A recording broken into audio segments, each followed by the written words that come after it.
for 2, fueled by Gatorade.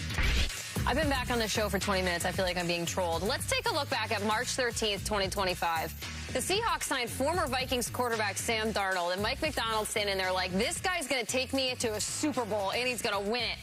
Little did we know that this acquisition would now lead to the franchise's second Super Bowl title. There was a signing late last week, though, that pinged our attention in the form of the Minnesota Vikings trying to run it back once again with a veteran quarterback who perhaps needed a new destination to redirect the course of his own career. And now his name is Kyler Murray. He is a quarterback in the room for the Minnesota Vikings this upcoming season, Manti. So now that we know this, now that we understand a little bit more about J.J. McCarthy and now Kevin O'Connell, and they don't have a GM right now, what do you make of Kyler Murray with the Vikings? What a blessing that is, right? If you are the Minnesota Vikings, to have the opportunity to have somebody like Kyler Murray on your team. Now, Kyler Murray, when you look at the two quarterbacks, Kyler Murray, J.J. McCarthy, where they are at right now in their careers, J.J. McCarthy is going, he's very, very young. Kyler Murray does, he does pose a bigger threat to a defense right now than J.J. McCarthy. So regardless of this whole situation, J.J. McCarthy is going to be put into a quarterback room where he's going to have to compete. And that is a win for all sides, right? You're going to get the best out of Kyler Murray. You're going to get the best out of J.J. McCarthy. And you're going to get the best out of the Minnesota Vikings, because one thing we do know is Kevin O'Connell does great things with quarterbacks, whether it is put them in a system and in a scheme that fits their strengths, or put them in situations like this where you have two great quarterbacks in the same room, where they are iron sharpens iron, Willie. So I think this is a great thing for the Minnesota Vikings. I think it's a great thing for both of these quarterbacks, Kyler Murray and J.J. McCarthy, to be able to improve and then get each other better, compete, and do things that are to hopefully amount to wins.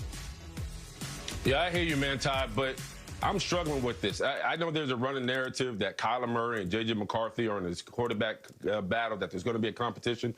I don't think there's going to be one. I think this is Kyler Murray's job to lose. I think if you're Kyler Murray and you fully immerse yourself into Kevin O'Connell's offense with the additions, with the weapons you have in Justin Jefferson and Jordan Addison, and T.J. Hawkinson, and you fully dial, if he fully dials in, man, this Vikings offense could be top 5. The question is, we know that's a dark cloud that hangs over Kyler Murray's head.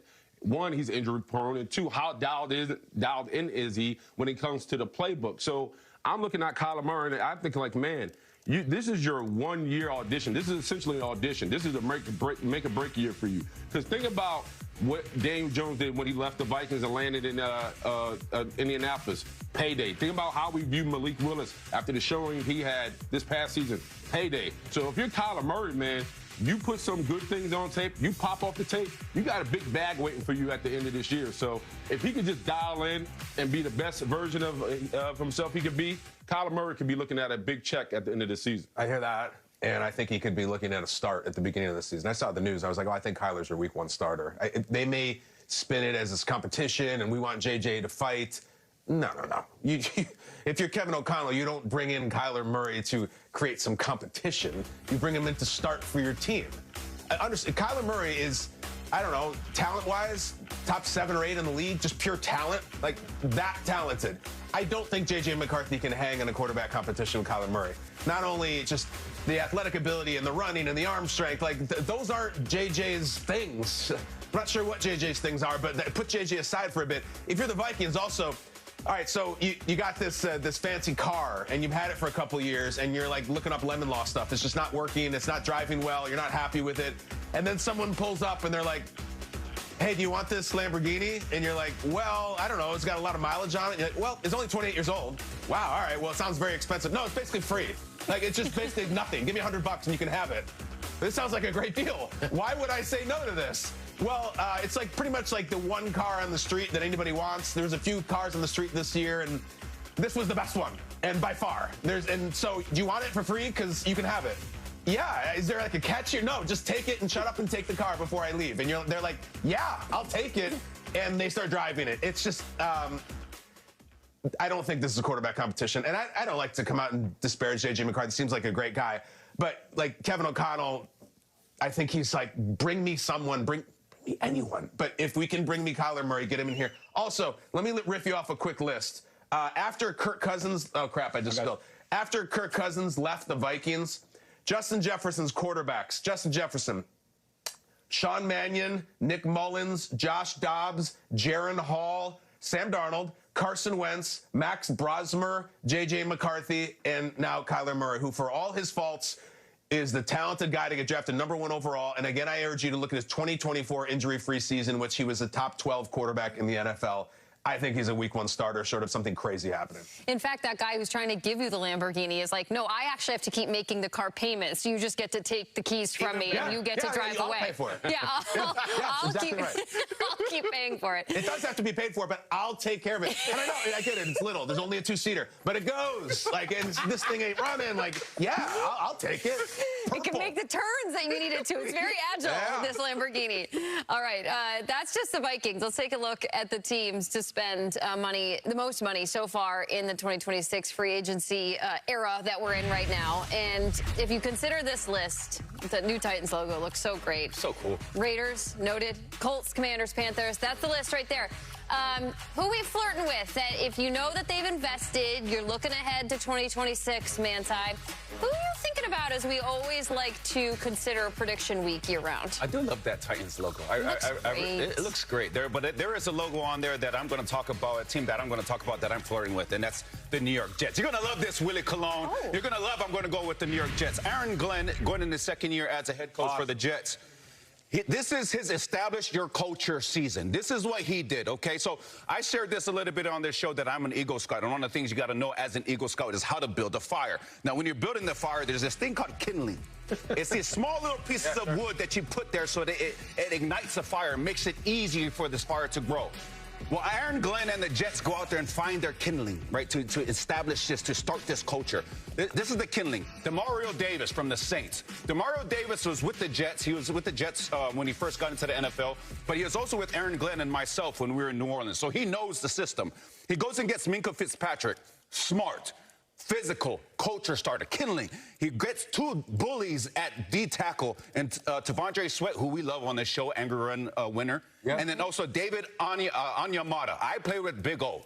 Big O is a bully in the middle. So these are guys that when you're trying to start this culture, right, for the New York Jets, and you're trying to get this thing on the right tracks, these are those little fire starters you put under there to start this thing, and it eventually turns into a big inferno, which what I'm hoping Aaron Glenn is, what I think Aaron Glenn is hoping to get. So, Willie, I love what the Jets are doing. I love what Aaron Glenn has done. All they need is a quarterback, and they got him in Geno Smith and pairing him up with Frank Reich, who is another quarterback whisperer. I am flirting with the New York Jets. Yeah, I like that. Especially Jets fans love to hear that. But I'm taking it down south to New Orleans, man. I'm gonna put it out here. I'm gonna say it. I do believe the Saints can make the playoffs next year.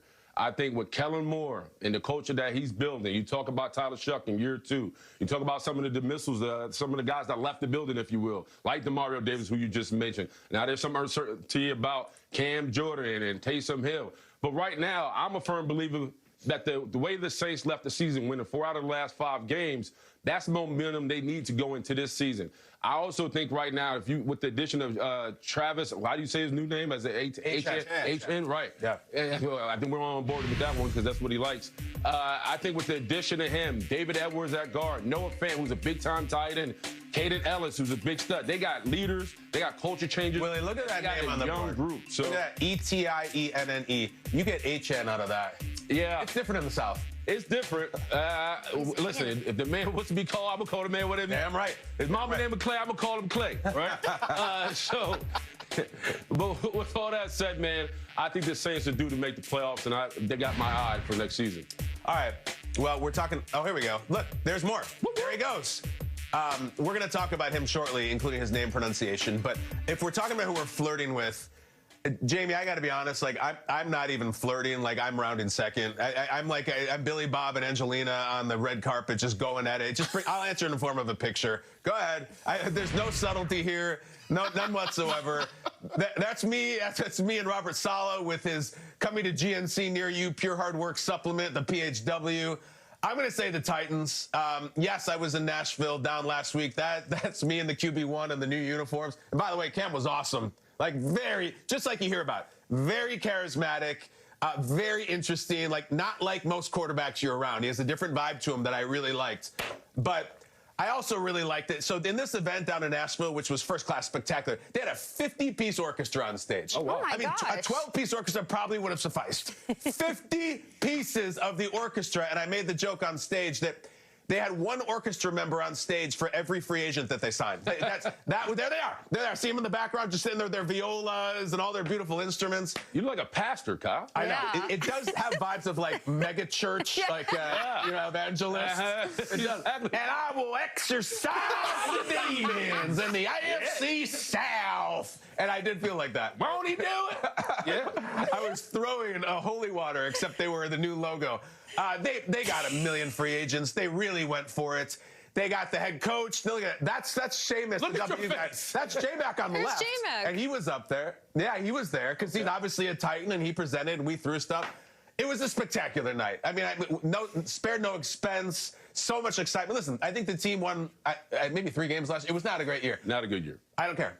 I don't care. I just saw the Patriots go to the Super Bowl. You know how terrible they were the year before? I've seen it a million times. Bengals going year 2. Believe in Cam, believe in Dable, believe in Salah, who has learned a lot, and I think he's going to be super defensive oriented. And yes, you get intoxicated when you're around a team and they throw that kind of party.